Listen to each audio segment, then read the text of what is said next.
بسم اللہ الرحمن الرحیم۔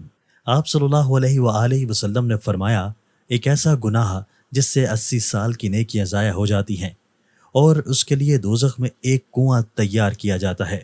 مکمل تفصیلات جاننے کے لیے ویڈیو کو آخر تک ضرور دیکھیے گا۔ زمین کب روتی ہے؟ اللہ پاک نے زمین و آسمان پہ جن و انس جو کچھ بھی پیدا کیا ہے، ہر چیز کو قوت سماعت اور قوت گویائی عطا فرمائی ہے۔ ہر چیز اپنی اپنی زبان میں اللہ کے ذکر میں مصروف ہے۔ ایسی تمام چیزیں جو اللہ پاک نے پیدا کیں، جب ان کو کوئی چیز عطا کرتا ہے تو وہ اس پر شکر بھی ادا کرتی ہیں، اور جب ان کو کوئی تکلیف پہنچتی ہے تو وہ اس کا اظہار بھی کرتی ہیں۔ لیکن یہ اور بات ہے کہ اللہ نے ایسی آوازوں کو جن و انس سے پوشیدہ رکھا ہے۔ دھرتی یعنی زمین کو ہی لے لیجئے، زمین بولتی بھی ہے، سنتی بھی ہے، خوشی غمی کو بھی محسوس کرتی ہے اور اس کا اظہار بھی کرتی ہے۔ نبی کریم صلی اللہ علیہ وآلہ وسلم نے فرمایا، دو موقع ایسے ہیں کہ جن پر زمین روتی ہے۔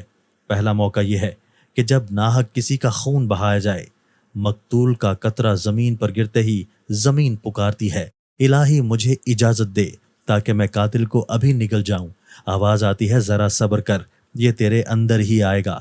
دوسرا موقع یہ ہے کہ جب زانی زنا کا ارتکاب کرنے کے بعد غسل کرتا ہے تو پانی کا پہلا قطرہ جب زمین پر گرتا ہے تو زمین زاروں قطار روتی ہوئی کہتی ہے، الہی مجھے اجازت دے تاکہ اسے میں نگل لوں۔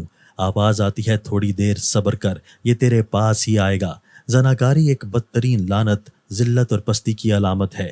اس کا مرتکب وہی شخص ہوگا جس کے دل میں خوف خدا، عذاب آخرت کا ڈر، آیت قرآنیہ اور احادیث نبویہ کا پاس نہ ہو، اپنوں اور غیروں میں اپنی ذلت اور رسوائی کا اندیشہ نہ ہو، اور وہ نہایت ہی بے شرم جس کی انسانیت حیوانیت سے مغلوب ہو چکی ہو۔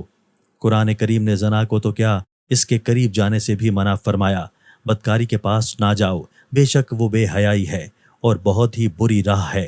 یعنی زنا خود بھی کبیح اور دوسرے مقاصد کے اعتبار سے بھی کبیح تر ہے اور ہزار بار لائق مذمت ہے۔ افراد کی روحانی پاکیزگی اور اخلاقی طہارت کی بھی منافی ہے۔ روحانیت کے چہرے پر ایک بدنما داغ ہے اور جسمانی معاشرتی مرتبہ کے لحاظ سے بھی قابل نفرت ہے۔ حضرت ابو ہریرہ رضی اللہ تعالیٰ عنہ سے روایت ہے کہ حضور صلی اللہ علیہ وآلہ وسلم نے ارشاد فرمایا، جو عورت کسی قوم میں اس کو داخل کر دے جو اس قوم سے نہ ہو، یعنی زنا کرایا اور اس سے اولاد ہوئی، تو اسے اللہ عز و جل کی رحمت کا حصہ نہیں ملے گا اور اللہ تعالیٰ اسے جنت میں داخل نہ کرے گا۔ حضرت عبداللہ بن عباس رضی اللہ تعالیٰ عنہ سے روایت ہے کہ رسول اللہ صلی اللہ علیہ وآلہ وسلم نے ارشاد فرمایا، جس قوم میں زنا اور سود ظاہر ہو جائے تو انہوں نے اپنے لیے اللہ عز و جل کے عذاب کو حلال کر لیا۔ حضرت عمر بن عاص رضی اللہ تعالیٰ عنہ سے روایت ہے کہ نبی اکرم صلی اللہ علیہ وآلہ وسلم نے ارشاد فرمایا، جس قوم میں زنا ظاہر ہوگا وہ قحط میں گرفتار ہوگی، اور جس قوم میں رشوت کا ظہور ہوگا وہ روم میں گرفتار ہوگی۔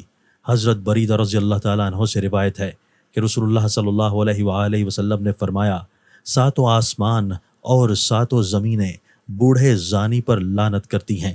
نبی کریم صلی اللہ علیہ وآلہ وسلم نے فرمایا، زنا سے 6 باتیں ظہور پذیر ہوتی ہیں، 3 دنیا میں، 3 آخرت میں۔ دنیا میں زانی کا چہرہ سیاہ ہو جائے گا، اس لیے اس کے رزق میں تنگی آئے گی اور عمر سے برکت نکل جائے گی۔ آخرت میں اللہ تعالیٰ کی ناراضگی میں گرفتار ہوگا، حساب میں سختی دیکھے گا، عرصہ دراز تک دوزخ میں رہے گا، بشرطے کہ یہ ایماندار ہو، ورنہ ہمیشہ ہمیشہ اس کا ٹھکانہ دوزخ ہوگا۔ نبی کریم صلی اللہ علیہ وآلہ وسلم نے فرمایا، جو کوئی آزاد یا غلام عورت سے زنا کرتا ہے، اس کی قبر میں 20 لاکھ سوراخ کر دیے جاتے ہیں، جن سے سانپ اور بچھو اور آگ کے شعلے اس پر حملہ آور ہوتے ہیں، اور وہ عذاب قبر میں مبتلا رہتا ہے۔ اسی طرح نبی اکرم صلی اللہ علیہ وآلہ وسلم نے فرمایا، 3 قسم کے آدمیوں پر اللہ تعالیٰ نظر رحمت نہیں فرمائے گا: 1 بوڑھا زانی، 2 جھوٹی تقریریں کرنے والا، 3 تکبر کرنے والا۔ آپ صلی اللہ علیہ وآلہ وسلم نے فرمایا، زنا سے 80 سال کی نیکیاں برباد ہو جاتی ہیں، اور دوزخ میں ایک کنواں زانیوں کے لیے تیار کیا ہے جس میں انہیں عذاب دیا جاتا رہے گا، اس کا نام حاویہ ہے۔ اگر ایک ذرہ نکال کر دوزخ کے دوسرے حصوں میں ڈالا جائے تو وہ اس سے جل جائیں۔ کسی انسان کا قتل کرنا اتنا بڑا گناہ ہے۔ احادیث سن لیجئے۔ حضرت ابو سعید خدری اور حضرت ابو ہریرہ رضی اللہ تعالیٰ عنہ سے روایت ہے کہ نبی اکرم صلی اللہ علیہ وآلہ وسلم نے مومن کے قاتل کی سزا جہنم بیان کرتے ہوئے ارشاد فرمایا، اگر تمام آسمانوں اور زمین والے کسی ایک مومن کے قتل میں شریک ہو جائیں تب بھی یقیناً اللہ تعالیٰ ان سب کو جہنم میں جھونک دے گا۔ قتل و غارت گری، خون ریزی اور فتنہ و فساد اور ناحق خون بہانا اتنا بڑا جرم ہے کہ قیامت کے دن اللہ تعالیٰ ایسے مجرموں کو سب سے پہلے بے نقاب کر کے کیفر کردار تک پہنچائے گا۔ حضرت عبداللہ بن مسعود رضی اللہ تعالیٰ عنہ بیان کرتے ہیں کہ حضور نبی اکرم صلی اللہ علیہ وآلہ وسلم نے خون ریزی کی شدت بیان کرتے ہوئے ارشاد فرمایا، قیامت کے دن سب سے پہلے خون ریزی کا فیصلہ سنایا جائے گا۔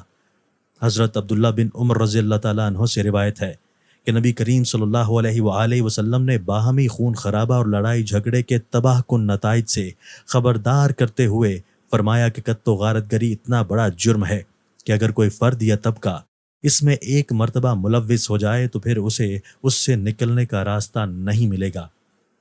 اللہ پاک ہمیں نیک اعمال کرنے کی توفیق عطا فرمائے اور ہمارا خاتمہ ایمان پر فرمائے، آمین۔ کمنٹس باکس میں ایک بار آمین ضرور ٹائپ کریں۔